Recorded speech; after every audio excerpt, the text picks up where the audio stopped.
దినోత్సవం సందర్భంగా ముషీరాబాద్ నియోజకవర్గంలోని పలు చోట్ల ఎమ్మెల్యే ముఠా గోపాల్ అదేవిధంగా జాతీయ జెండాను ఆవిష్కరించారు. దేశ ప్రజలందరికీ గణతంత్ర దినోత్సవ శుభాకాంక్షలు తెలిపారు. ఈ కార్యక్రమంలో యువ నాయకులు జయసింహ, సీనియర్ నాయకులు, కార్యకర్తలు తదితరులు పాల్గొన్నారు.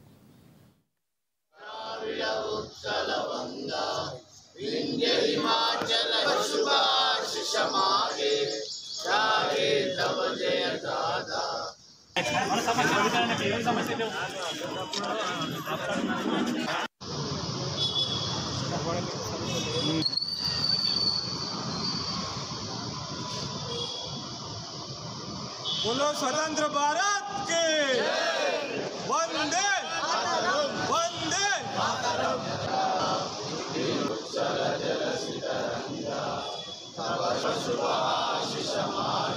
शुभ नामे जाहे